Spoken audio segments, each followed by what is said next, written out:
Good afternoon and welcome to this meeting of the Joint Standards Committee of the City of York Council. It's our first meeting of the year and I want to welcome you whether you're watching live or whether you're watching it on catch-up, as it were. We are joined in this meeting by a number of people that you can't see that we are aware are in the meeting. They are a monitoring officer and one or two other officers from the council are in this meeting, and we're supported by a technical staff that again you can't see, but we are aware are in the meeting. Members are aware that if they wish to comment or ask any questions, they would simply raise their blue hand. You as viewers won't be able to see that, but as the chair I will be able to see it and will be able to respond to them directly. If at any point anybody on the committee wishes to make or ask a supplementary question, then they would simply wave their hand at me and hopefully I'll see that and respond accordingly. So that brings us to item 1 on the agenda, which is declarations of interest. Are there any declarations of interest in the agenda today? Okay, I don't see anybody waving or indicating that to me. So we'll move on to item 2 on the agenda, which is exclusion of press and public. And this is for us to consider excluding the public and press from the meeting during consideration of Annex B to agenda item 13, the monitoring officer's report in respect to complaints received, on the grounds that it contains information which is likely to reveal the identity of individuals. This information is classed as exempt under paragraph 2 of part 1 of the schedule 12A of the Local Government Act 1972, as amended by the Local Government Access to Information Variations Order 2006. So we're happy for us to exclude under those. Yeah, okay, just wave, thank you. Okay. And then on to item number 3, which is the minutes. So there are 2 lots of minutes for us to approve. There are the minutes of the last Joint Standards Committee held on the 30th of September, and then there was a subcommittee that was held on the 26th of October. So the first set of minutes we have on page 1 of your agenda notes. And can we just have an indication that we're happy for those minutes to be signed, or if there is anybody that has a question or wants to check anything? No, we're all happy with that. So again, you just wave if you're happy for me to sign those on your behalf. Sorry, Councillor Chambers, is that a question or is that you're okay for me to sign? Okay, that's lovely. Lovely, good. Okay, so I will sign those off in due course. And then there's the minutes of the Joint Standards Subcommittee that was held on the 26th of October. And that was simply myself, Councillor Fisher and Councillor Rawlings. So just asking both Councillor Rawlings and Councillor Fisher, are you happy for those to be? Yeah. Okay. Yeah. Thanks, Tony. So I'll sign those off in due course as well. So thank you for that. And I haven't been informed of any urgent items of business, which is item number 5 on the agenda. And unless anybody frantically waves at me, we'll move on to item number 6. So this is the public participation item on the agenda. I want to welcome our independent person, David Laverick. David, welcome to the meeting. We can't see you, but I'm trusting that you can hear us. Yep, there we go. We can see you now. Thank you very much. So we have one person that's registered to speak, and that's Ms. Gwen Swinburne. And Gwen, if you can hear me, can you? I can hear you. Can you hear me, Chair? Yep, that's absolutely fine. So Gwen, you know the routine. Form. Yes. So we'll hand it over to you. Thank you very much. Thank you, Chair. I've written to you and the Deputy on a number of matters. First, although you have directed the monitoring officer to ensure all standards complaints that she dismisses under her own delegation are annotated with her reasons for dismissal, I see no evidence that she has done so for the two standard complaints I referred to last month. I also note that those complaints are now airbrushed from the record. May I advise you that following your last meeting, where I complained that the monitoring officer had breached President by dismissing my complaint and another on the same matter, she sent me a stage 3 complaint against herself. Needless to say, in the fullness of time, she found herself not guilty on all counts. So you know, I am not content. I am taking advice on pursuing this complaint through the LDO and also raising a conduct complaint against the monitoring officer for her conduct in this committee and observing committee. I am awaiting the Nazar's investigation first, but precedent cannot be broken to suit the top management and leadership. Right has to be done, and it has to be seen to be done. Last meeting, the monitoring officer presented for more than a week as she described its skeleton framework for international travel authorization. I was surprised such a weak report was even presented to you, and indeed that you were expected to provide inputs at that initial stage. Anyway, a more complete report has been submitted now. It falls short in a number of areas, and I have written to the chair and deputy accordingly. The missing elements include the total cost of the trip, the length of the trip, and specifically who paid for what. As we all know, the Chinese have paid for trips in recent years with no detail discoverable. This is unacceptable whether for members or staff. Transparency in these matters is essential when trust and confidence in management is so low. Thank you, Chair.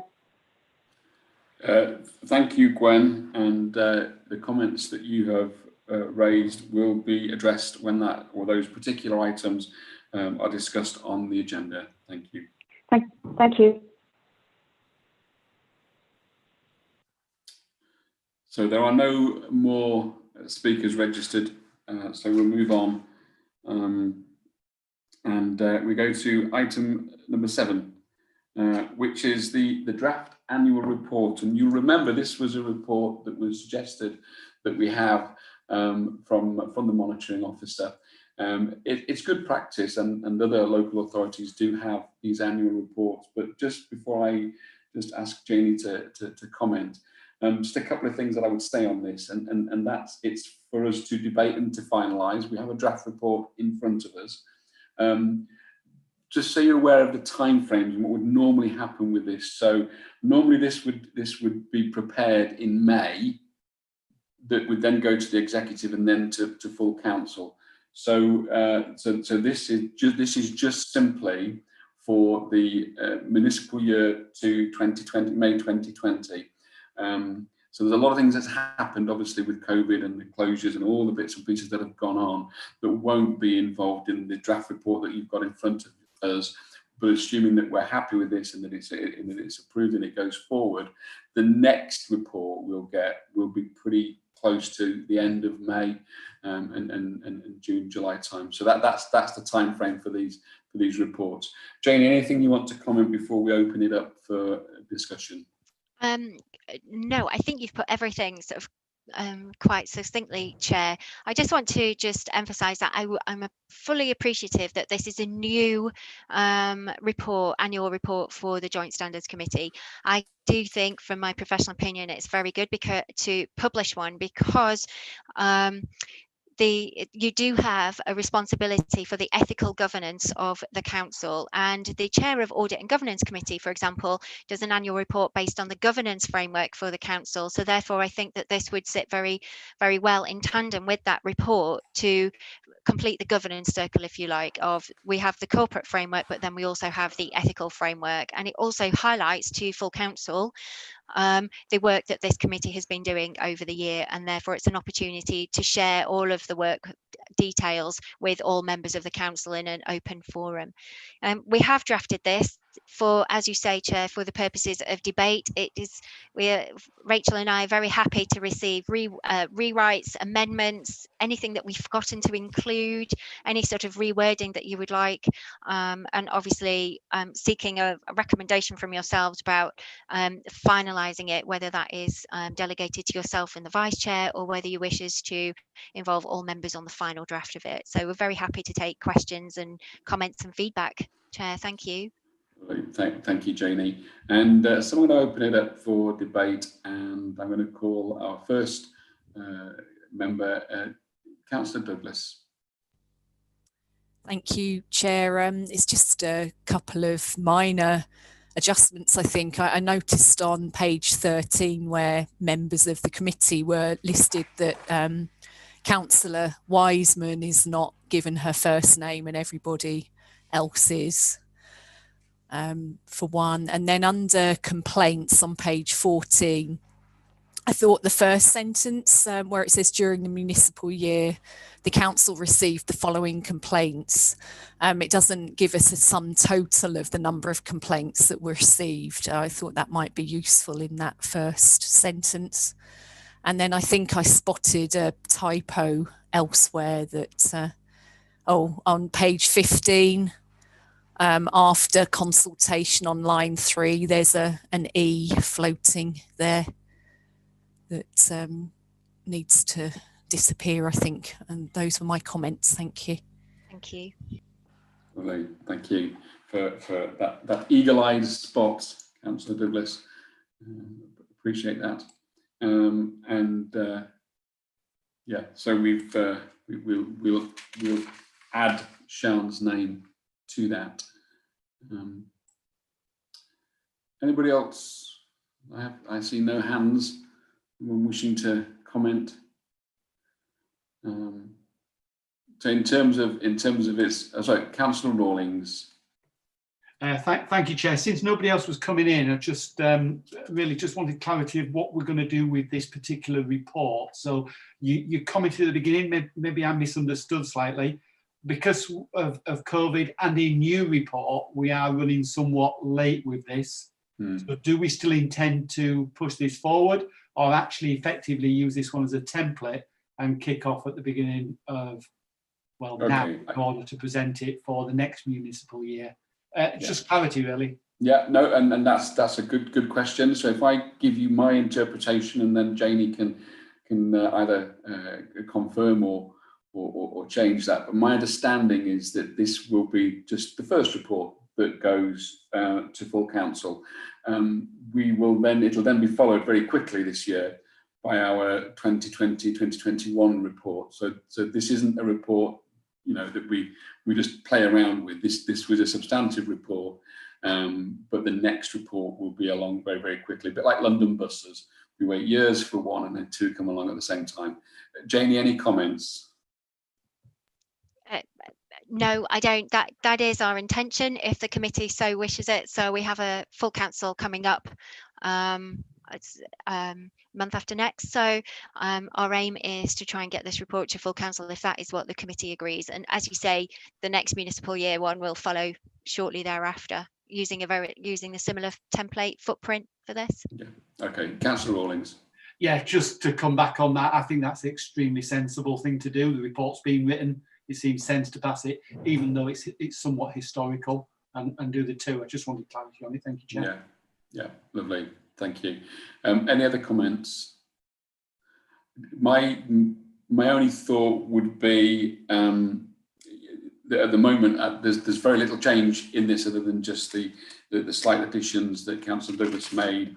Mentioned, one of which I'd already picked up, but I didn't pick up the floating E.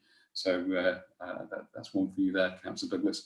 There seems very little change to this. So in terms of adopting it and approving it, I don't see any need for it to be delegated to myself and the Vice Chair. I'm pretty happy for us to agree as a committee that we adopt this as it is. So can I have a show of hands that we're happy to do that? I don't think we need a named vote or anything. If you just show me your hands, happy for us to adopt it this time around. Thank you very much. My only other comment would be that obviously in terms of the creation of the next report, we have a working document here that has been a draft. And in terms of anything that you might want to see in any future reports, if you would be able to let myself and the Vice Chair have those comments and those thoughts, we can ensure that when the next report is put together, both myself and the Vice Chair play a much fuller role in its creation. Is that okay? Yeah, I've got nods there. Lovely. Thank you. Yeah, can I just add that perhaps we add the preparation of the annual report to the work plan when we get to that item as well? Yeah. Thank you. Okay, so that's fine. So then moving on to agenda item number 8, an update on the model code of conduct. And this is, I understand, is just for noting after a consultation period. But Janie, comments from you? So thank you, Chair. The committee may recall that during the last year, or just over the last year or so, we've worked quite heavily in considering the outcomes from the Committee of Standards in Public Life. We also responded to the LGA consultation document on a model code. The LGA have now published this model code, placed it on their website. However, they have not yet published any supporting guidance which tells councils. I do apologise for the background noise. I'm sorry about that, but I hope you can hear me. They have not yet published any guidance around how this is to be implemented, the dates on which this is to be implemented, any guidance like procedural notes in terms of its application. Any procedural notes in terms of its application, in terms of its localization, in terms of its communication on a wider footprint. So there is no other guidance yet at all for monitoring officers or standards committees and councillors, just this document. So we have brought it for noting. We had hoped that by the time we got to this meeting, there would be some more information available, but I'm afraid there isn't. So we've brought it for your attention. We hope after this meeting to circulate it widely amongst all City of York councillors. Quite happy as well, and with parish councils to send it to our points of contact that we have. And obviously Rachel and I can liaise with the York Association of Local Councils to ensure that they've received a copy of it as well from the LGA. But it is just for noting, Chair, and obviously if we can keep this as, I don't mean any disrespect, but as a floating item on the work plan, and that way that if in between our meetings the LGA does provide any additional guidance or support for this, we can bring it on to the next appropriate meeting that we have listed, if that's possible. Thank you, Chair. Yeah. Comments, members? Yeah, Councillor Rawlings.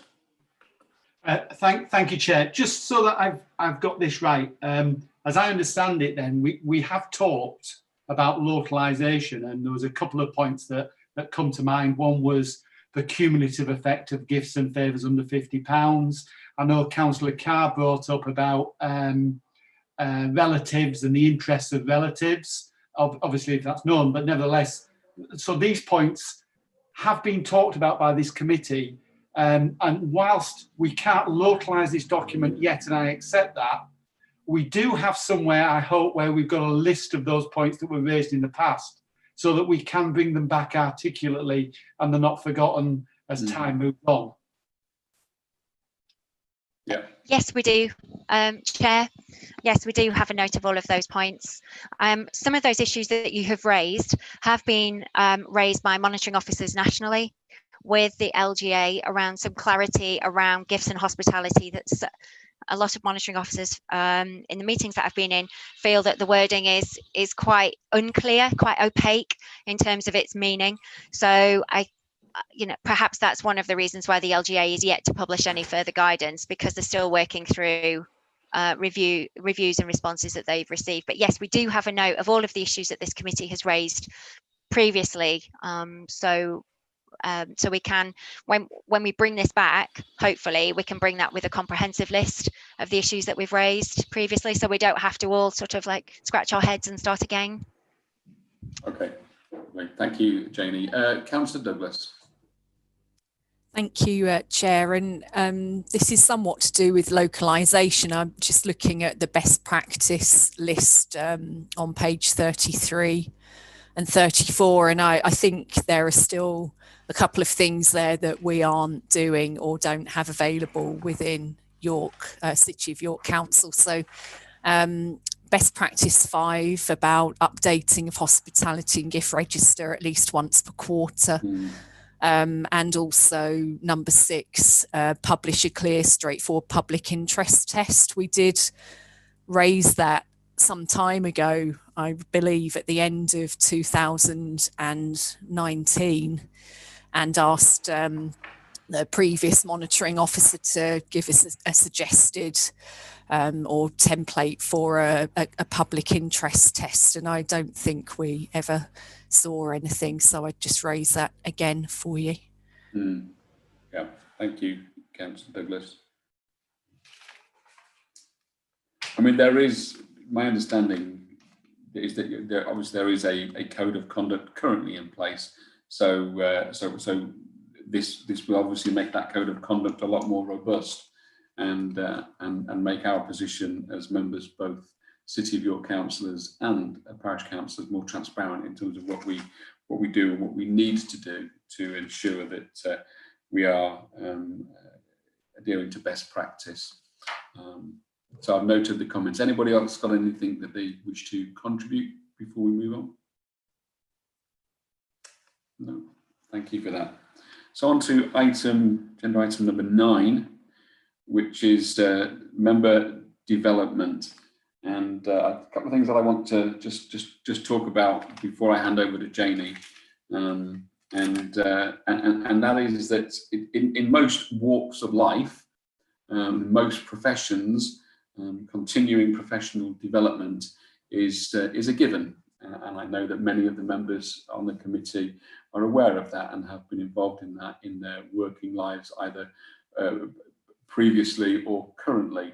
So it's nothing new, member development, and certainly as a newly elected councillor a couple of years ago, you know, for me there were just a couple of things that I had to kind of tick off as a mandatories, but there was an awful lot more that I feel that I could have done and would want to do moving forward. And whether you've been a member of either the City of York or the parish councillor for 2 years, or in some case for 20 years, it is really important to understand that as things change, we need to upskill ourselves and make sure that our development is where it needs to be. So I don't want to necessarily lead this debate as such, but I'm going to hand over to Janie, and then I'll open it up for members to make their comments.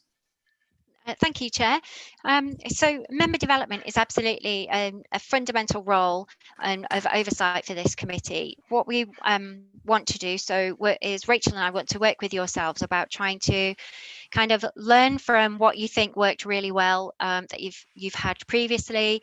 Also bring together anything that you've perhaps come across as good examples elsewhere that you would like to introduce at York or be considered, and also look at the range of topics that you feel that members should benefit from in some sort of training. Clearly we're all working in a remote basis at the moment, so you know, one of the questions is would members benefit a lot more from e-learning that you can participate in at your own time in your own space, rather than the more traditional classroom style talks, which is not going to be possible for us to deliver for quite a while yet.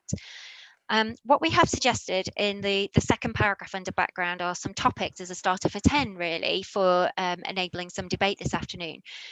There are some mandatory training issues which all members of City of York Council have to undertake, so that includes information governance and obviously safeguarding for adults and children.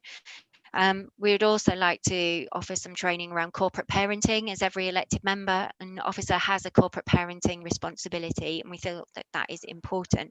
However, there may be other issues that members feel that they would benefit from, and this can be as global as members would feel necessary. So it could be around you know, general tips around well-being, for example, or it can be topic specific. For example, if you're new to being a governor in a school, should we look to provide some e-learning about how to be a good governor? What is the jargon that is used? What should I expect about being a governor in a school, for example? There's also the quasi-judicial training that we are required to offer. members are required to undertake if they are appointed to certain committees, and that is licensing and planning as well. So we would want to offer that, and also any substitute members that attend licensing and planning should ideally also undertake that training on a regular basis to ensure that they benefit from the refresh, from case updates, any legislative changes, etc. We would like to sort of capture the views of Joint Standards Committee this afternoon, and with a view to consulting with our group leaders across City of York and ascertaining their views and canvassing the views of all elected members via group leaders in terms of what kind of training. So I was wondering if we could sort of almost formulate some form of questions to ask group leaders, and also sort of like challenge them as to the sort of learning issues that they would like to see for us as a committee to consider. And finally, I would just again ask if member development could be added to the work plan at a future date, Chair, so that we keep this under review. As our obviously main aim is to work towards a really vibrant induction programme post next City of York Council elections, so that we work to something really meaningful for any new elected or re-elected member in the future. So we've got a strong platform to build upon. Thank you, Chair. Yeah, okay. So I've got Councillor Carr and then Councillor Douglas.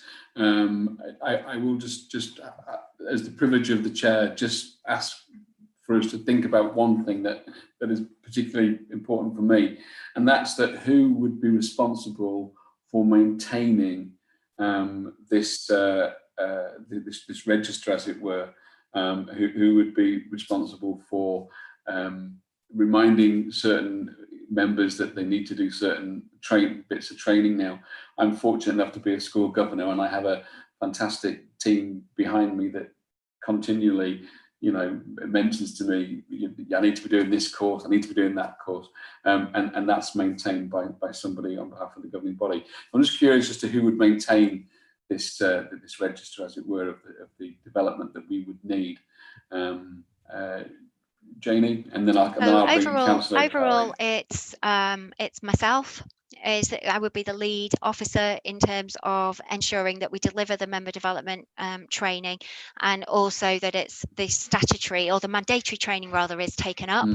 And I think I would be the person who would be required to have a difficult conversations with someone if they'd perhaps not attended the training that Joint Standards has recommended within a certain time frame. However, I'm not on my own in that. It would be supported by Rachel, for example, Deputy Monitoring Officer, and also Dawn Steele, who's the Head of Democratic Services as well. So it would be a team approach in looking at this, but it's more the Democratic Services side as opposed to legal side, for example. So that's where the lead focus would be in working with yourselves. Lovely, thank you. So I'm going to, in order that I've got them, so it'll be Councillor Carr, Councillor Douglas, and then Councillor Baker. Councillor Carr. Thank you, Chair. I just thought that Janie might just help to explain what the term corporate parenting means, because it is a term which means a multitude of different things to different people, and I think for the benefit of certainly this committee, it might be useful just to try and define it.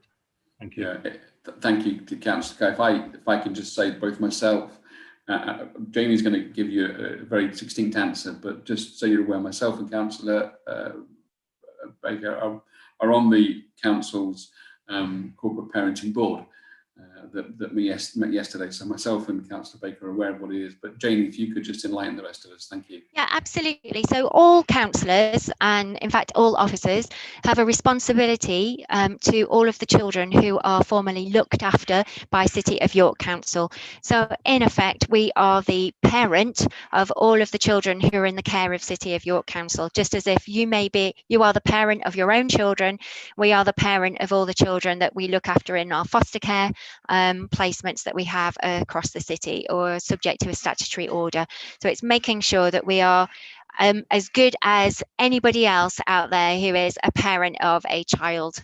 We're making sure that their needs are met, that their voices are heard, and that they are at the absolute forefront of all of our decision making to ensure that they have really positive outcomes and that they don't want for anything effectively. So it's making sure that we're proud of the children that we look after. Yeah. Okay, thank you, Janie. Councillor Douglas. Thank you, Chair. I just wanted to raise the issue of how regularly training on some of these items takes place, because, you know, when you become a new councillor at the beginning of the year in May, and for us it was 2019, then there was an absolute flurry of activity around training that was available, and then there's been nothing since. And you know, for many of these issues that are on that list, updates and refreshes would be really helpful, because you learn as you go. New items come up that are questions that need answering, and it would be really helpful to have an opportunity to be able to go back and ask those again. And then also around the corporate parenting and safeguarding, those are intertwined, and even if you think you know everything there is to about those two subjects, nobody would not benefit from being reminded of what those responsibilities are and how they apply in our work. So I would like to see a balanced approach to ongoing training. I think it's tremendously difficult to fit in for many people, but I think it's still important. Yeah, thank you, Councillor Douglas. I know from my own point of view that, you know, I sit, as does Councillor Baker, on the corporate parenting board, and the only mandatory training that I've done as a councillor was for planning. I couldn't sit on the planning committee until I'd done the training. Now, actually, I have done the safeguarding online training as a school governor, but I was slightly surprised that it wasn't a requirement to sit on the corporate parenting board, for example. Councillor Baker. Thank you, Chair. So, yeah, I sort of do echo what Councillor Douglas said, and obviously have, as I'm sure we all do, some suggestions as new topics or what we'd like to see included. But like you said, Janie, I really think it is something that needs to go out to all members by way of quite a quick, well, you know, and they can write as much as they want, but a little survey. I've got things that span sort of internal ways of working and how to work with different departments, such as democratic services or whatever, or communities department as a member. So internal sort of basics of. So these are, I'm sort of suggesting things that we could say to group leaders. Could you put out a survey to all members saying, what do members feel that they are lacking in terms of knowledge and awareness of how things work and how they should be working with colleagues across CYC? But then also another section is to sort of topic specific, like we've said about corporate parenting, of course, but school governance and other really sort of directorate specific training as well, I think. And so I could then, you know, elaborate on the things that I very much feel have been lacking over the past 2 years as a new councillor, and just would love any extra help and input, to be honest. But I do, if you don't mind, just have one specific point relating to the standards training that obviously we're now on standards committee tonight. So that's something that I remember. One of the reasons that we've put this member development item on the agenda was that because we're dealing with many complaints and allegations of misconduct and things on this committee, we've brought it up before as to how do we do some kind of member development on lessening complaints. And I just don't want that to be forgotten, really, unless you can say, Janie, that actually the levels of complaints that are coming in, the types of complaints, you're sort of happy that it's manageable, it's appropriate. You know, maybe you could just say, let us know now, how do you feel about the levels and the types of complaints, and maybe it's fine, but I don't know if other people remember we had discussed this as perhaps an item of member development would be to somehow, goodness knows how, do some work with members on what is and isn't an appropriate complaint. Okay, so before Janie comes in, I do want Janie to answer. Thank you, Councillor Baker. I think you've kind of asked two things there, and I think Janie will answer one of your points.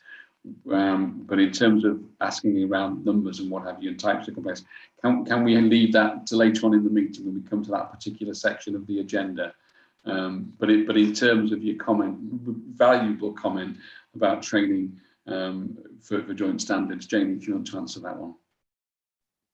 Thank you. So if I start responding to Councillor Baker's queries first, if that's okay, Chair. So in terms of the training to be offered around the sort of like global umbrella of standards, this would be refresher training to all members around the contents of the code of conduct. Once we know which code of conduct that is, so it could be the model code that we've just considered, or our existing code.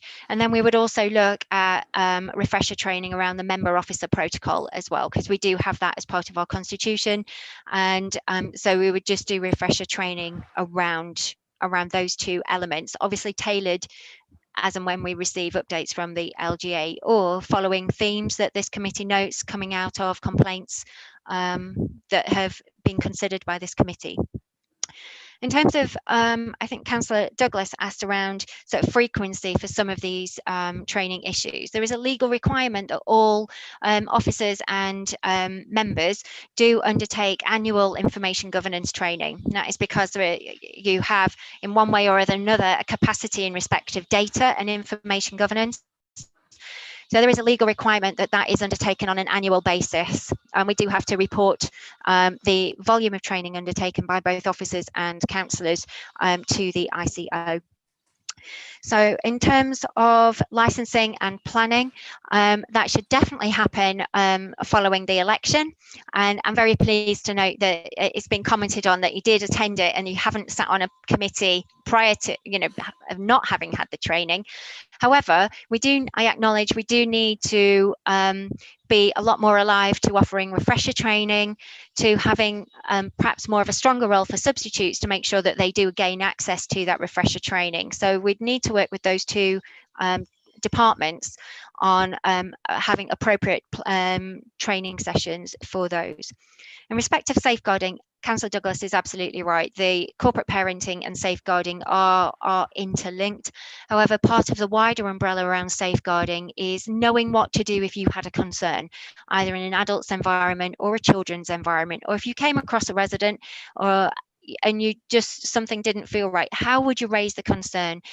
How can you raise a concern but knowing there's not a breach of confidentiality, for example? And the safeguarding training would give you the toolkit around, gives everybody, officers and members, the toolkit around making sure that you're aware of how to raise things, who to raise a referral with, who to express your concerns to, so that you feel a lot more reassured in what you can and can't do without sort of thinking that you're doing the wrong thing but trying to do the right thing. So we would look at that, and that is usually done based on direction from the Director of Children's Services and the Director of Adult Social Services. That's in some councils done on an annual basis, or it's done perhaps on a sort of every 2 years basis, depending on if there's a significant policy change or there's some significant learning that is coming from Ofsted or regulatory bodies around that. So we try to make sure that that was kept up to date as much as possible. What else was asked around? I mean, if I can just give examples as well, some more discretionary kind of learning could be around social media, for example. If you're not fully conversant of how to use social media, it may be we could put on learning and development about how to use that appropriately as a counsellor, how to even use it as a counsellor if you want. Safeguards around social media as well, how to keep yourself safe on it, how to protect your identity on it and things like that. We could put on some e-learning around basic toolkit things such as how to use Excel. Personally, I'm not brilliant at using Excel on the computer, but some members might benefit from some of those practical training as well. So it doesn't have to be widespread corporate impact training. It can be basic skill set. There's also a debate. Councillor Baker mentioned some things about, how to work with departments, how to find things out, and that could be part of a wider discussion around building up a meaningful induction handbook. sort of like a toolkit really, as opposed to, can be some training, but also some of this could be useful learning for a kind of a hands-on, kept up to date induction toolkit or handbook or key guide for all elected members post-election. I'm conscious that you do take a lot in perhaps the first 100 days. And then it's like a memory test, I would imagine, thereafter of some of it until you've done everything a few times. So there's a lot of scope really that we could go at. Yes.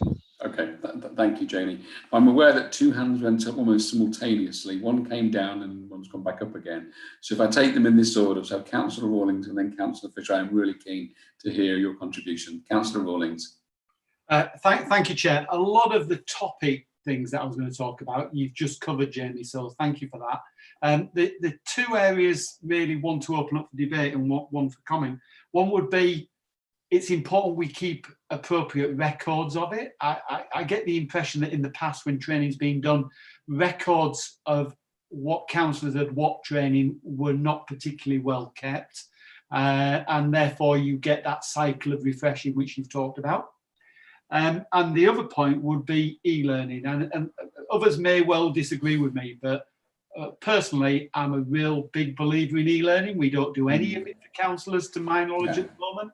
It gives consistency, but most importantly, different members have different commitments. You know, a retired person can go to a training at any time, whereas a married person working full-time with a child to look after has a lot more challenges in attending training, and the training can often be the one that's missed off.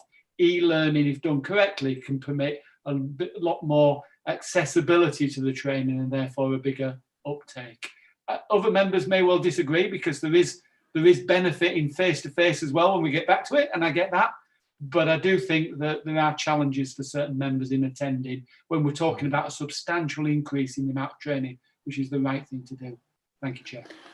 Thank you, Councillor Rawlings. I think my question earlier around who would be responsible for monitoring this in terms of keeping the records and ensuring that the training is done, whilst I guess you could argue it should be the responsibility ultimately of the member, you know, we are fortunate enough to have excellent staff and officers who are able to keep us on the straight and narrow. So I guess that record keeping would be done that way. And again, e-learning, yeah, absolutely. I think it is, you know, it's certainly something that in my profession, as I'm sure many of you do, it's something that we do on a regular basis, and definitely has its place. Councillor Fisher. Thank you, Chair. I was pleased that our monitoring officer brought up the matter of information governance, because that's clearly an area where you can land yourself and the council in some deep trouble if you don't know the latest and most up-to-date things. One of the things we had during my time in the teaching profession was a continuous professional development system, where there were recommended things that each teacher should go through each year to update their skills. And when you came to your annual assessment, the person who was assessing you would go through and discuss how you'd progress towards that target of improving your continuous professional developments. Now, whilst we're not in the same way, we're not teachers, we're not, you know, going up the pay scale, we need to hone our skills on a regular basis. So I wonder if we could perhaps look at us as producing some kind of recommendation for councillors about the annual things or biennial things that each councillor should go through. You know, it'd be voluntary, because clearly we choose what we choose to do, but it would be good practice as to what we should and training we should undertake each year. The other thing I was also a bit concerned about was the induction. My previous council, you know, there was a formal induction 2 days with the officers going through every aspect of it. I was a little bit disappointed with our induction here. I didn't feel that I got the training I needed for things like dealing with casework, the use of the intranet, member inquiries, how to follow up cases. I didn't really get a lot of training on that, and I could have probably done with it. And after all, casework is an enormous part of our workload. And, you know, I think it's important that we handle it effectively. And the other issues, I mean, I was thrown a whole new load of computer systems, because all the programs the council uses are completely different to the programs I use on my own computer, and consequently I had to try and worked my way through Microsoft Outlook, which I'd never used before. I've always had Thunderbird, and it caused me endless trouble trying to figure out the differences between the two systems. So I think a little bit more training in the use of computers, use of the intranet, use of member inquiries, and how complaints are followed would have been extremely useful. Good. Thank you, Councillor Fisher. Yeah, and again, I would echo those comments. Councillor Rawlings. Sorry, Chair, just coming back. I hadn't put a list together of things that I think were missing, and Councillor Fisher's done that incredibly well. And I'm not questioning your chairship, but I do recall when I was first a councillor, suddenly becoming the chair of a committee, and no training on that either. So if you take on roles and responsibility, then some level of training within that role and responsibility is appropriate before you're just thrown into that first meeting, which I'm sure you appreciate, not questioning your abilities, of course. The other thing is, if we're going to be serious about training, and I don't know whether one already exists, but there needs to be a formal budget for training as well. Otherwise, we will do whatever, but it will end up falling by the wayside. So I don't know whether there is a formal budget for it, but a budget for councillor training seems. Okay, so Councillor Rawlings, you've muted yourself, which is fine. And I have to say that my preparation to chair this committee, I just watched Councillor Douglas and how brilliantly she stepped in as a first-time chair, and so she's a hard act to follow, but she's taught me a lot. Thank you. Janie, I don't know if you want to comment on any of the points that have been raised so far. I'm aware that I don't want to shut this down, and I've just noticed Councillor Baker's hand has come up. Janie, you have replied, then I come to Councillor Baker, and then we look to wrap this up. Thank you, Janie.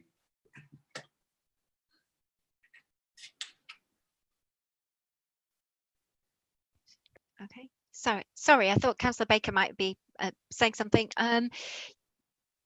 Quite happy to sort of go away if that's committee's wish, and raise sort of like some questions with group leaders to cascade amongst all members of City of York Council. That just to confirm, there is actually a very small member development budget in existence. So we do have one, which is available, and that is kept with myself and the head of democratic services with Dawn Steele. So we do have a member development budget, so there is some commitment towards that. Obviously, whether it's sufficient or not, I have no idea, because we don't know the enormity of the programme yet, but we can definitely work on that. So for a starter, there is something there. I think I'm just looking for views in terms of the next steps, really. Are you happy for us to consult with group leaders on behalf of the committee to seek views across all members of City of York Council and perhaps bring it back? Yeah, and so perhaps we can keep this as a kind of a regular discussion update, or likewise out of the meeting, Rachel and I are both really happy to receive any views. If you've got colleagues in other councils around what they deliver, or you've come across through your political networks any sort of member training that other councils offer, please share those good ideas of good practice with us, or things that you would be helpful.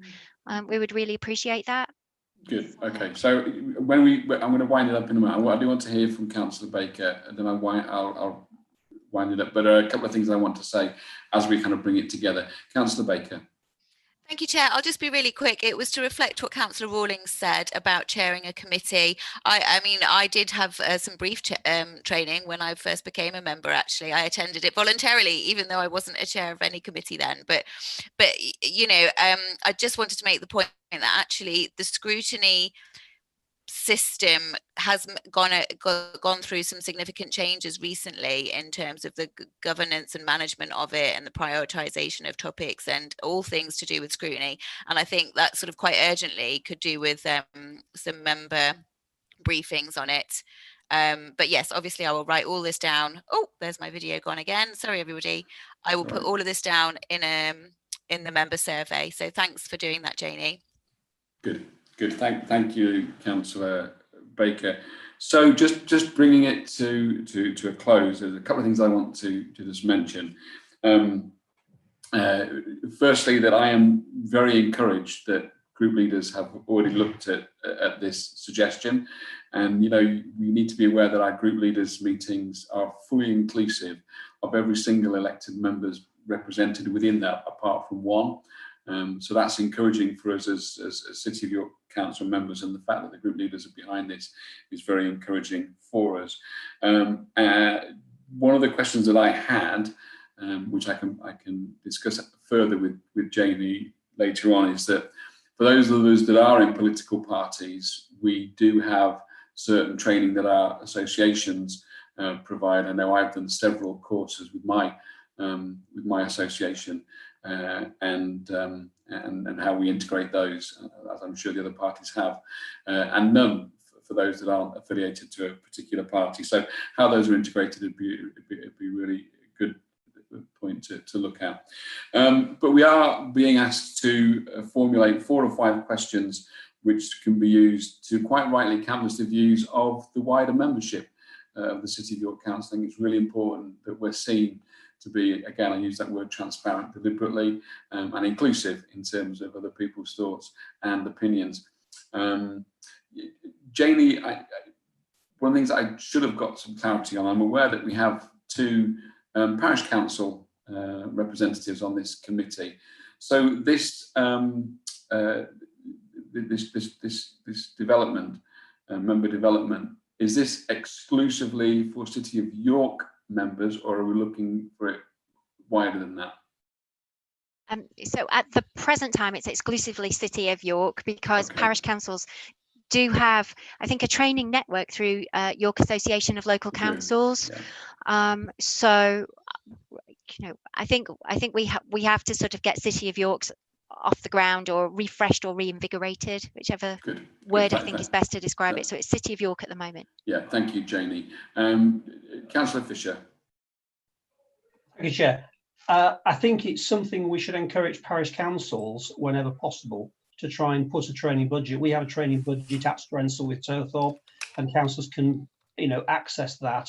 We allocate, I think it's £100–150 a year for development of parish councillors, because parish councillors do need training. There's no question about it. You know, they sit on planning committees and various other committees. Okay, they're only consultees, they're not actually making decisions, but obviously it's useful if they have that. So yeah, I think we should be encouraging, you know, go back to your parish council and tell them, you know, get a training budget in there, because it's really well worth it. Good, thank you. Councillor Chambers.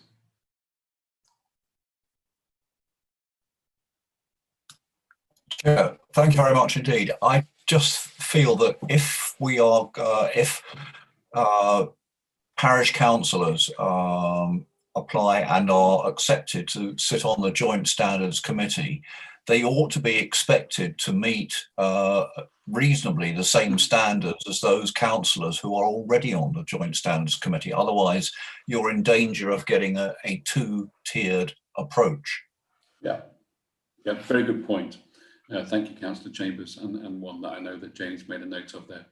So we just need to decide how we're going to move this forward. We have been asked for to formulate 4 or 5 questions which can be used to canvass the opinion of the wider membership of the City of York Council through the group leaders.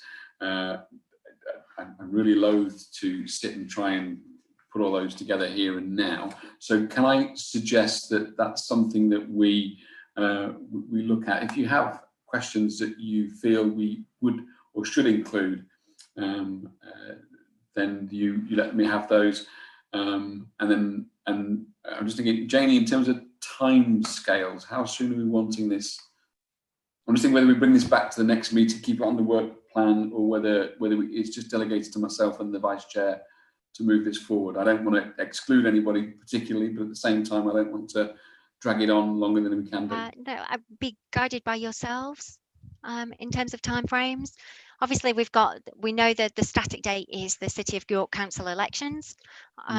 So we need to be in a really good position for then. But obviously, I'll just work to the timeframes for yourselves, and you'll know the realism of all members being able to consider this and then respond back to any questions that we ask, and include a bit of time for chasing up of responses, etc. So just be guided by yourselves. Yeah, okay. So I'm going to have my thoughts, but before I air those, I just want to hear from other members. Councillor Douglas. Thanks, Chair. I was going to suggest that the Chair and Vice Chair put together the 5 questions that they think we should start with and circulate them to committee members. And then if there are any changes that we suggest from there, then we can get back to you. Okay, thank you, Councillor Douglas. Any other thoughts or comments? No. So that was roughly what I was going to suggest, Councillor Douglas. So thank you for affirming that. So if members are happy, that's the way we'll move this forward. As myself and the Vice Chair will collate those questions and we'll circulate them for you to have a look at. But again, please do feel included if you wish to email myself any questions that you think should be included in those initial 4 or 5 questions, and please do let me know, and we'll get that sorted. So thank you. I think we've given that a very, very good airing. So thank you very much for that. That brings us on to item number 10 on the minutes, which is update on the international travel protocol. Janie. So thank you, Chair. As members will recall, we brought a very, very bland document to the last meeting with the sole purpose of engaging and sort of starting debate around what you would like to see in a potential international travel protocol document. We have, this was at the suggestion of a member of the public, I think at a previous meeting, so this is where this is originated from. Rachel and I have taken into account everything that was referenced at the last meeting, and that is now recorded. The views that you raised, etc., are now recorded into this draft document, which we brought for you, which appears at page 39 of the agenda. It is a lot more detailed. I'm conscious that the member of the public did make some additional comments about this. Rachel and I are happy to receive any further comments that you want to raise. Just want to appraise members of the committee about next steps for the future of this document.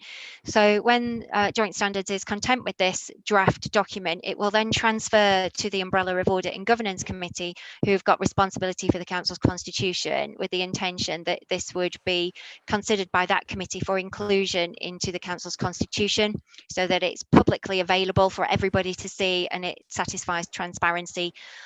So that is the future sort of sense of direction for this document once Joint Standards Committee is content with it.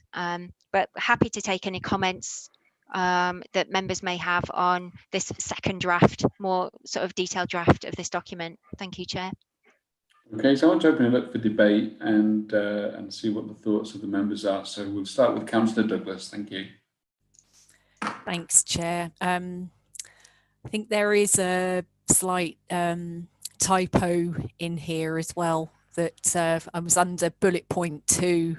The end of the sentence doesn't quite make sense. Councillors and officers will provide the council with confirmation that they are known medical reasons. But I just wanted to raise really the concern that the public speaker had about around who is paying for the trip. If we're really going for transparency here, I don't think that this protocol really addresses that fully. Who's paying for the trip? We don't talk within it about expenses that are incurred while they're on the trip, for example, accommodation, etc. What happens around that? I just think that we need to go to another level of another layer of detail if we're really going to be transparent, because I think that the public would likely look at this, and if they heard that a councillor had been on a foreign trip, and think, well, this is all that they're asked to tell us about. There's so much more behind this that we don't know anything about, and I think we should be avoiding that where we can. Okay. Thank you very much, Councillor Douglas. Anybody else want to comment? Councillor Fisher. Thank you. I think that's a very valid point. For example, suppose somebody goes abroad on a trip. What happens about things like room service, drinks, such like, do we pick up the tab for those, which are completely and utterly out with the actual remit of doing what they're supposed to do? The other issue I'm also concerned about is the fact that Wherever possible, I believe we should be not using flying, because I want to try and reduce the council's carbon footprint, and air flight is, without question or doubt, the worst form of transport in terms of pollution and contributes to the carbon dioxide load on the atmosphere. So I think I'd like to see something about that in the document, that wherever possible, members should not undertake flying. I mean, clearly there may be some cases where it's inevitable, but I think rail is so much less polluting, we should be encouraging that. Yeah, good. Thank you, Councillor Fisher. Councillor Rawlings. Yeah, just briefly to support both those two councillors. The member of the public made some valid points. You know, what's the cost, what's the length of the trip, and who's paying. Are just basic transparency on this type of issue. And yeah, Councillor Fisher, totally agree with you. Where we've declared a climate emergency. Individually, members may well agree or disagree with that, but that's the council's response, and therefore that should be seen through in this policy wherever possible as well. Yeah. Anybody else want to comment? Yeah, Councillor Carr. Thank you, Chair. I think the overriding concern here is, what's the purpose of international travel by either councillors or officers of City of York? I really can't think of any but the most exceptional circumstances in which officers or councillors should engage in foreign travel. Yeah. Again, Councillor Douglas. Thank you, Chair. I agree with Councillor Carr. I think particularly now that we're all so used to doing our work in this manner, that there's very little that can't be done remotely, isn't there? If we can save the council a few pounds, and I think we certainly should be doing that, taxpayers' money. But then also another question I had is, this is a protocol, but then behind that there should be a process, shouldn't there, of reporting of receipts and evidence of the travel, for example, if it must take place. And I just wondered if Jamie could tell us what happens and where that kind of detail sits, and who would see it, how it would be disseminated. Yeah, thank you. Just I was aware that Councillor Carr's hand went up and back down again. Are you not wanting to comment again, Councillor Carr? No, thank you, all the same. All right, so thank you. Janie, I give you the right of reply on those comments that have been made.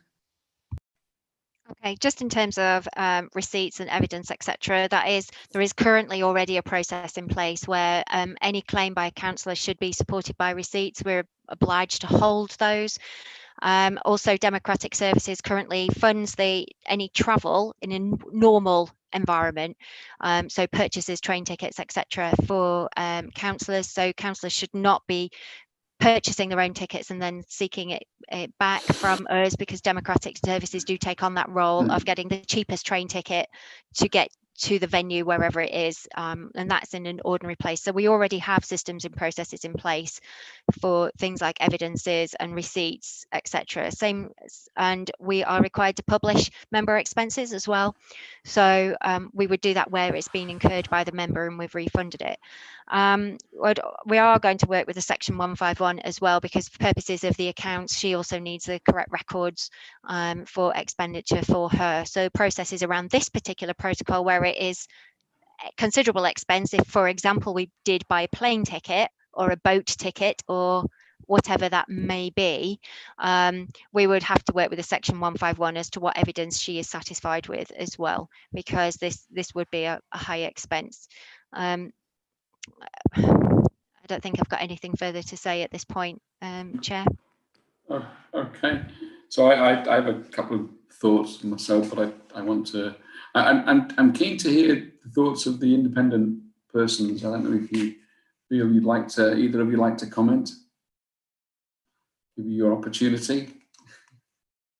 No, David, are you going to comment for us? You're yeah. If you find your mute button. There we go. Thank you, David.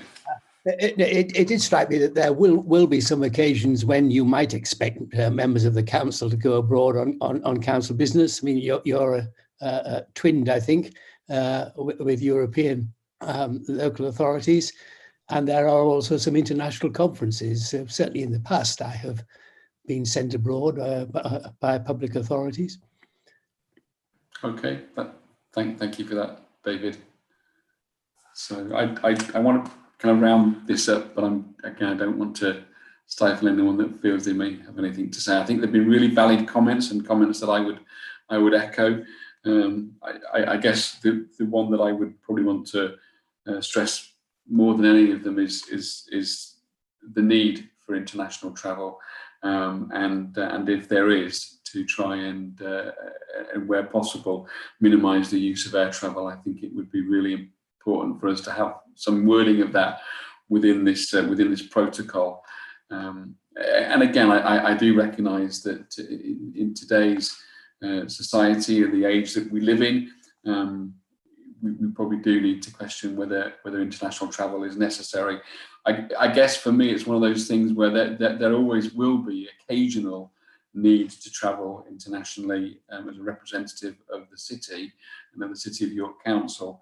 And whilst on first view of this draft protocol, it did seem a little bit light, and possibly needed to be filled out a little bit more. I'm conscious of the fact that it's a protocol that we may not have to refer to very often. I'm certainly not aware as a member of international travel that's been undertaken by any of the members in the nearly 2 years that I've been an elected member. That's not to say that it hasn't happened, but I've not been made aware of it. So I think we do need to kind of fill it out a little bit more and highlight those areas. Councillor Douglas.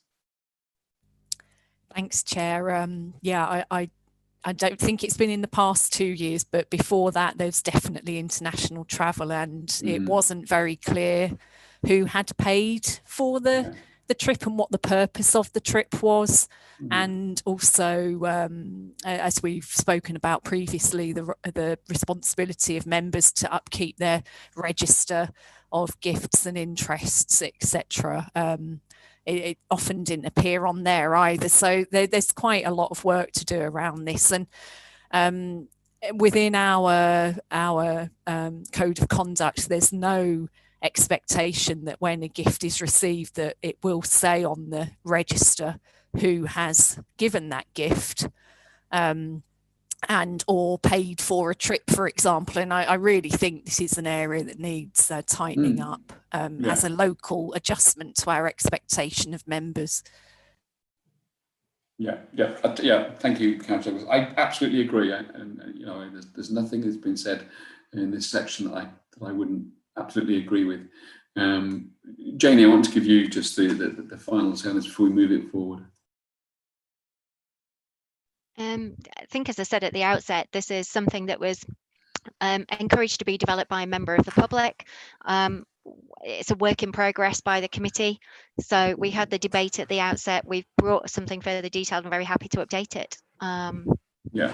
Okay. Yes. So it kind of is an evolving document, isn't it? And it will evolve with the times as well. So can we keep this on the work plan? I think again it's something that we just need to make sure. If I can just make if it's to be included in the constitution, we are kind of time limited around the meetings of audit and governance, because obviously it's the audit and governance committee that need to refer it to full council to be included in the constitution. So we might just have to look at timeframes, or I think audit and governance meet in April. And so if we wanted it in the constitution for, say, from the annual meeting in May, we are kind of quite limited in terms of time. So it may be the committee wants to consider some delegated responsibility to yourself and the vice chair to have the final sign off, so that we help with the audit and governance time frame to get it into the constitution. Yeah. So can I suggest to members that we ask Janie to just make some amendments in line with the comments that have been made as we've debated this item, and then myself and the vice chair can have a look at her final draft and then sign off. Councillor Douglas, are you wanting to say anything, or is that just a? Yeah, just as a comment, our next meeting is scheduled, isn't it, for the 31st of March, from just looking at my diary. Is that correct? That's what I was trying to do very quickly. Yeah, I can't multitask like you can. Is that correct? Yeah. So how would that fit, Janie, if it came back at the 31st of March meeting? Would that give us enough time for audit and governance? I don't just have the date of the April meeting of audit and governance in front of me, Chair. So if you can just give me a couple of seconds just to have a look. Yeah. I mean, I just feel, you know, whilst we can delegate to the chair and vice chair, I think if time allows us not to and to bring it back to the full committee, that's always a prudent move. So it would just do that. Audit and governance is the 14th of April. So it would just about give us time, because obviously we just need to start sharing the draft document with the chair of audit and governance. Councillor Fisher's helpfully the vice chair of audit and governance committee as well. So there's a slight overlap for the benefit of joint standards committee at that point in time. But with your indulgence, we might just have to start raising the awareness formally with the chair and vice chair of audit and governance around the same time as we publish the joint standards committee agenda, if that's I'm happy with that move forward. So in line with the comments that have been made this evening, and again, I don't want to stifle anybody, and I don't want to kind of continue with this debate any longer than we have done. So if members do have things that they wish to be included in this draft protocol, then let myself and the vice chair know via email. We can then make sure that it's included. It'll then be discussed with the chair and vice chair of audit and governance, and it'll come back to this committee in our March meeting for us just to finally sign off in time for audit and governance. Councillor Douglas. Just to clarify, Chair, that it won't only be comments that are sent through to you that will be included. The conversation that we've just had will be included as well. And then absolutely. Yes, yeah. Okay. Yeah, absolutely. Yeah. Sorry if I wasn't clear enough on that. So Janie will include the comments that have been made and discussed at this particular moment of this, as we've debated this item. But I'm wanting to just ensure that those that maybe don't feel they've had a voice or looking through it on reflection think there's something else that should be added, to let us have that. That's kind of what I was getting at. Okay, thank you for that. So if we can move on, please, to item number 11, which is the update on Parish Council membership. And Janie. Thank you, Chair. I think it's actually Rachel who's going to update the committee on this item. Rachel, thank you, Rachel. It is. Thank you. This is an update report, really, just to brief members as to where we've got to in relation to Parish Council membership after New Year's week, their departure from the committee. So the YLCA are currently, it's gone out for invitation for nominations. They're dealing with this.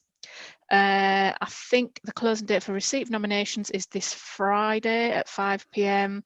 If contested, then a ballot will be conducted, and that will be February time. So we're quite hopeful that by the next meeting at the end of March, we'll have an update as to the current situation. So this report is just for members just to know. I don't know if there's any comments or observations. Councillor Fisher. Can I just clarify, it was Earswick. You could start a civil war between Earswick and Oh, I'm very sorry. I apologise. I apologise. Yeah. Okay. Any other comments? I have a couple of things I'd like to say, but I don't want to step on anyone's toes. Give you the opportunity.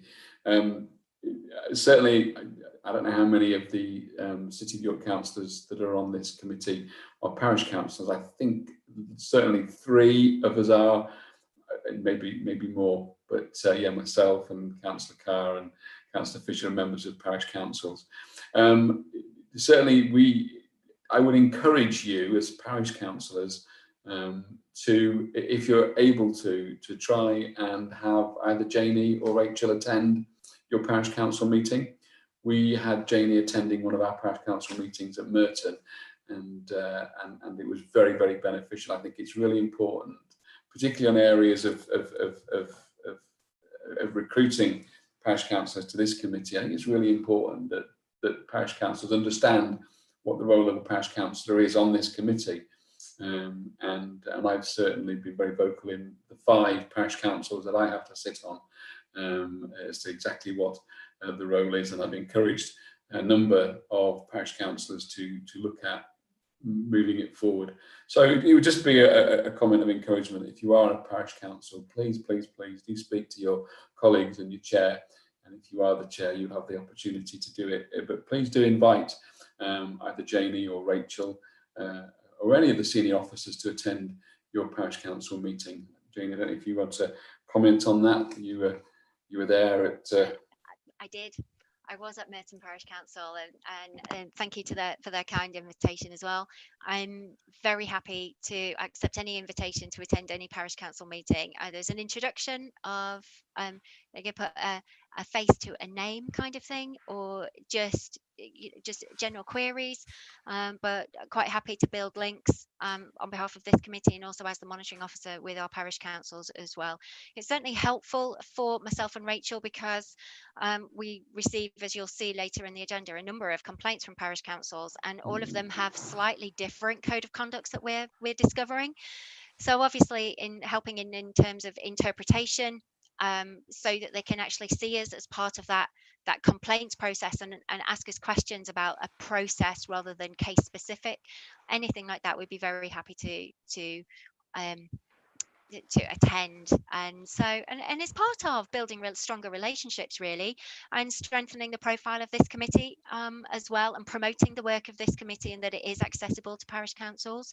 I think that's really important. And trying to take it forward. So yeah, very happy both, and I'm sure Rachel is as well. I'm answering on her behalf, but I'm sure both of us will be very happy to attend as well. So yes, that would be great. Good. Thank you. Good, thank you, and thank you, Rachel, for the report and the update on there. We look forward to hopefully having a new parish council representative at our meeting in March, and there will be a programme of training that they will be required to. Right, can I move us on to item number 12, which is the review of the work plan. So there are a couple of things that we have asked to go in, or suggested goes into the work plan for our 31st of March meeting. So we've got the model code of conduct, the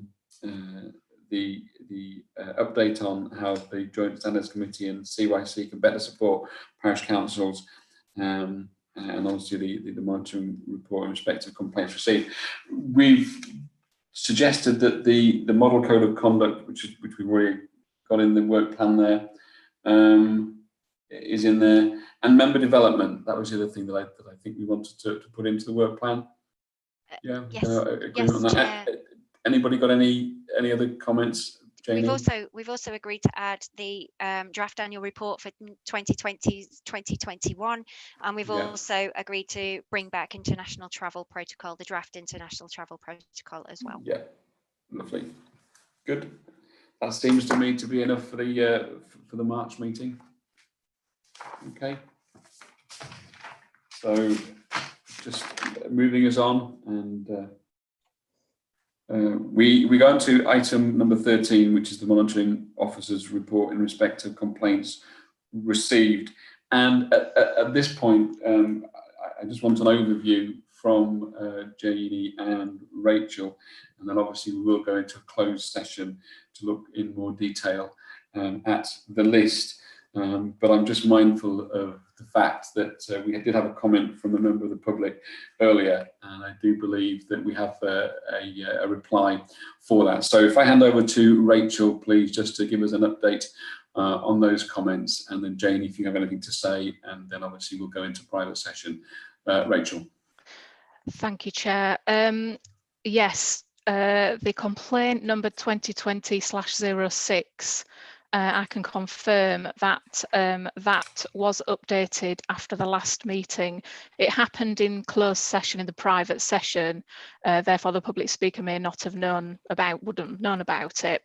And the comment reads, the subject matter of the complaint has already been the subject of an investigation or other action relating to the code of conduct, or the subject of an investigation by other regulatory authorities. So the reason there has been inserted into 2020/06. It was also discussed in private session, and the public speaker wouldn't have known that, we'd agreed to keep to have two lists running, so a closed list. So in relation to the comment about potential airbrushing, none of the complaints, even when they're closed, they're not airbrushed, they're saved onto a closed register, which is accessible by members at any time. The public closed list is accessible as well. I'm not sure whether members would prefer to have the closed list attached after to the report for every meeting, or whether it's just upon request. We didn't receive any requests for the closed list to be disclosed for this meeting.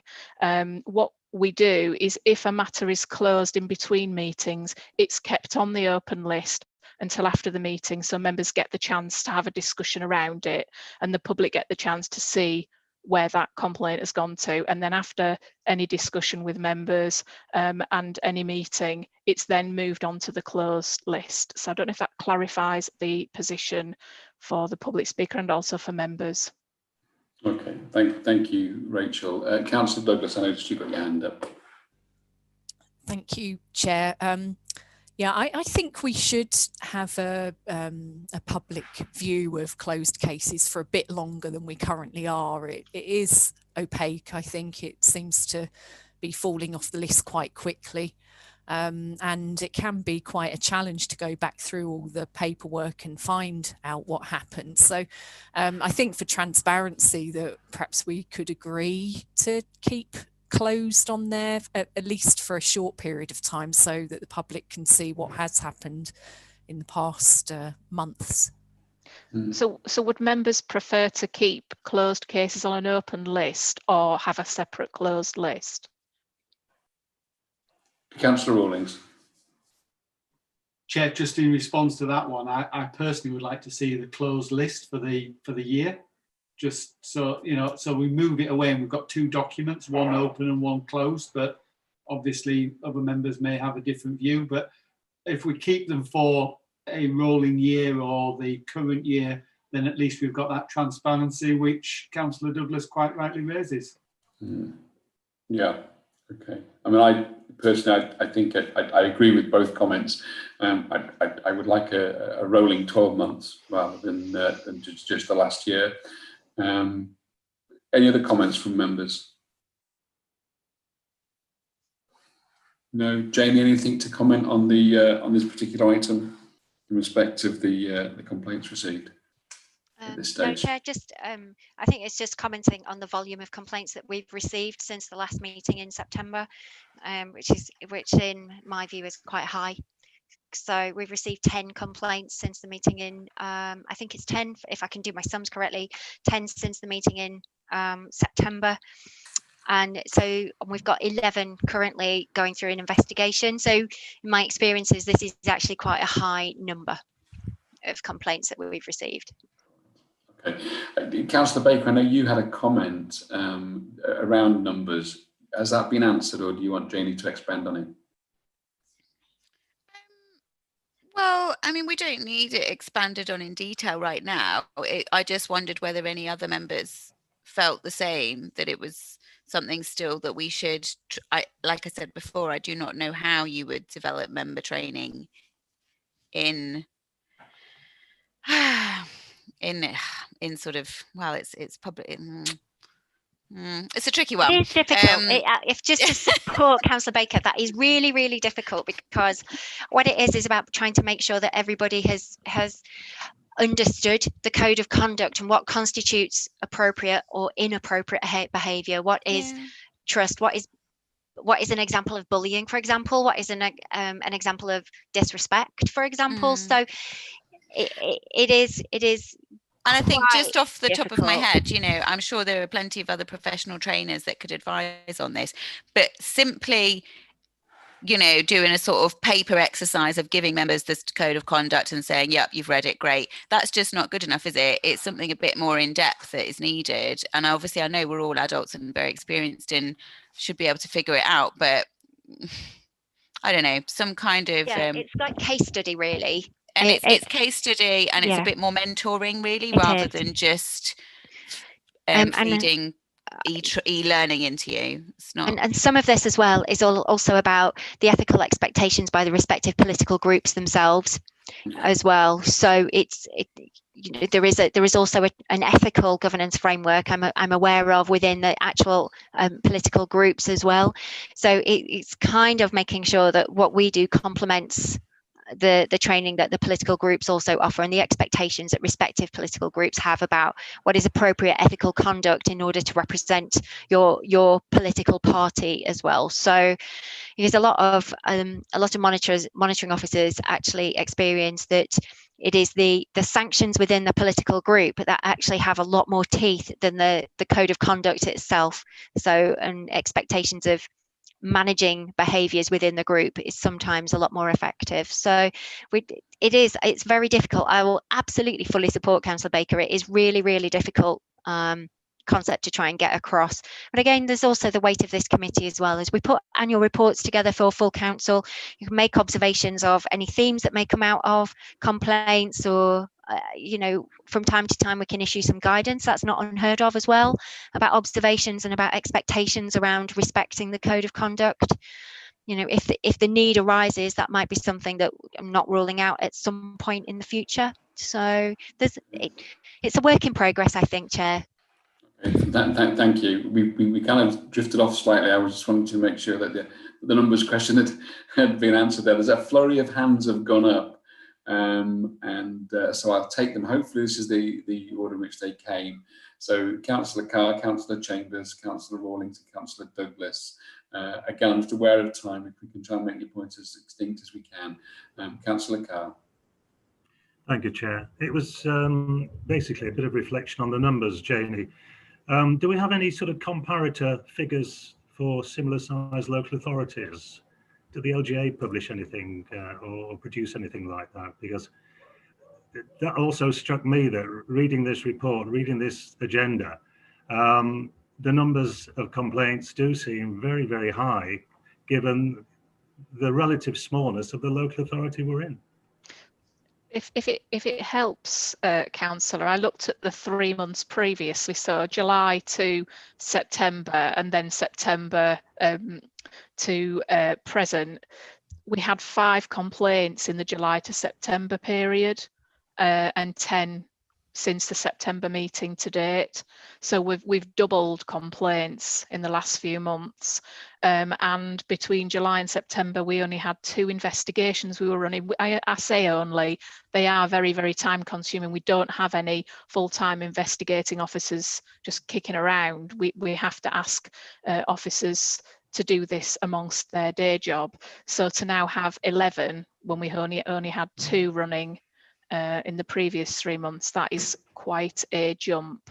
So we've had to, there's a training and time spent recruiting additional officers to assist with investigating. Otherwise we'd struggle to get through them all in time for the next meeting in March. If that is any help, we can certainly, monitoring officer and myself can certainly do a bit of research about similar sized local authorities to see what the numbers look like. We have to be careful with comparator information because it's the parish councils as well. You know, we have received a disproportionately high number, I would say, of complaints from parish councils. Some unitary councils don't actually have any parish councils at all. So, you know, similar size. So Derby City, for example, where I was previously, is slightly bigger than York, but doesn't have any parish councils whatsoever. So whereas we do have a lot, some councils have a lot more parish councils than us as well. So that does tend to skew, but we are disproportionately high, I think, on complaints coming from parish councils. Okay. Thank you. Thank you, Councillor Carr. Councillor Chambers. Chair, thank you very much. My question is about a specific range of complaints, but particularly 739, 740 and 741, which have been outstanding now for 14 months.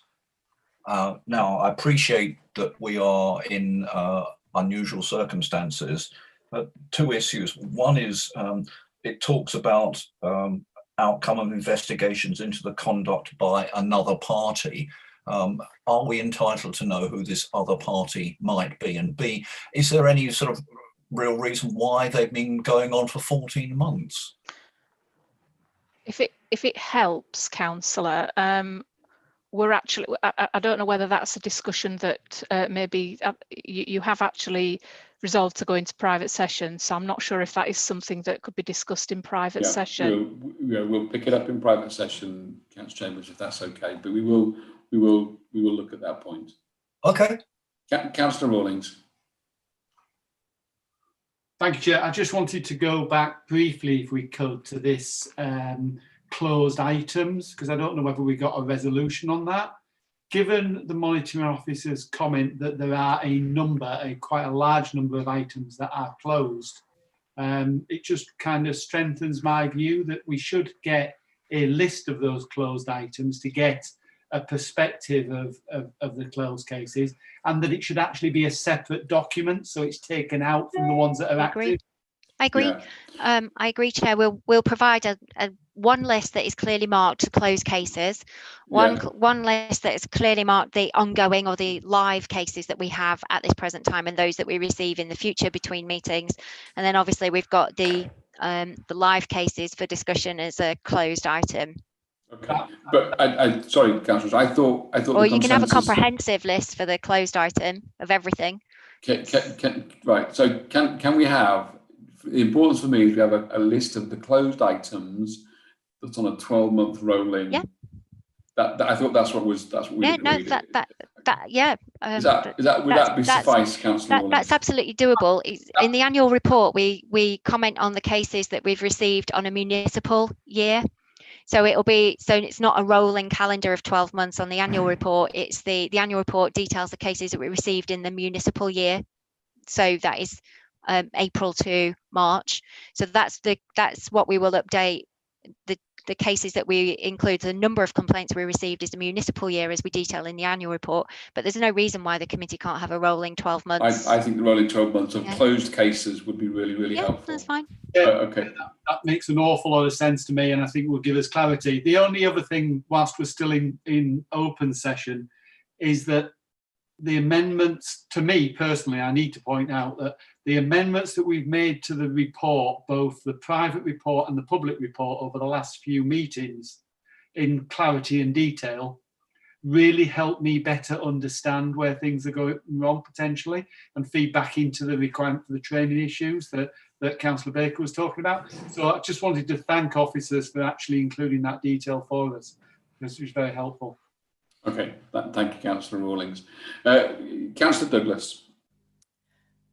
Yeah, I just wanted to remind the committee that Councillor Wiseman was quite clear about her thoughts on how she felt this committee and the council could support parish councils, and the inconsistency around adoption of codes of conduct in parish councils, for example, and training that was needed there. So I just wanted to remind everybody that we had spoken about this in the past, and it should be taken back under that item when we come back to it, because it really is quite marked this month, I think. Yeah. Thank you, Councillor. Can I just comment on that, Chair, as well, because I do welcome the comments from Councillor Douglas. The difficulty that we have is parish councils don't necessarily have to adopt a City of York Council Code of Conduct, so they can have their own Code of Conduct. They can receive advice from the York Association of Local Councils around a Code of Conduct. The difficulty that we've got is that what we're experiencing is that more or less every parish council has a slightly different Code of Conduct. So that adds to the complexity of doing an investigation. It adds to the issue, the time that it's taking. And so it you know, I'm hopeful. We discussed the model code earlier. I'm hopeful that if we have some consistency from the LGA around the model code that applies to all, and when it's you know, depending on what guidance is around localizing that actually we can offer more consistency and therefore improve training globally for all elected members, whether you're a parish councillor or a City of York councillor, going forward, because it is really complicated at the moment for us. You know, it takes a lot of time to contact the clerk and find out their code of conduct and then receive it, make sure the investigating officer's got it, make sure the nuances of it, you know, and the training behind it. So it is very complicated at the moment. Okay, thank you. I'm just aware of time, and I want to give as much opportunity for us to discuss in this open session what we need to. Hopefully, and finally, David Laverick, you have your hand up. Thank you, Chairman. I just wanted to register a concern, which I think I've registered before, about the proportion of complaints which are by councillor against councillor. And I don't think that's really what the system is intended to be about. Okay, thank you. Okay, so I want us to move into private session. I'm aware of time. We need to be, for lots of reasons, finished by 6 o'clock. Just for members, do you want us to take a few minutes break and then come back into private session? Do you need a comfort break, or can we just soldier on? Can I have a thumbs up for soldiering on? Yeah, lovely. Thank you. So if I can ask our IT man just to end this live streaming. Thank you for those that have been watching, and thank you for those that will be watching in the future. We appreciate your attendance.